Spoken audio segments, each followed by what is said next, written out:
Welcome. In front of me is a DOOGEE S86 Pro, and today I'll show you how you can boot the device into Fastboot mode. So to get started, you want to hold power key, select shutdown, and once the phone turns off, hold power key and volume up at the same time.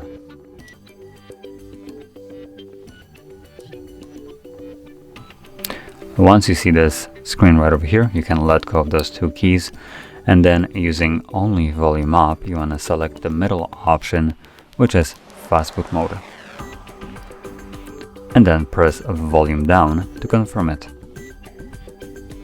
And there we go. That's all you need to do to boot your device into Fastboot mode.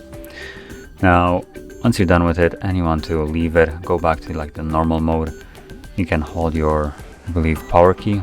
Guess we're gonna find out in a couple of seconds.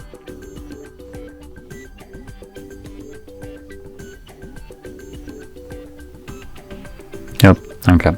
So holding power key will turn it off, and as you can see, the phone will turn back on automatically.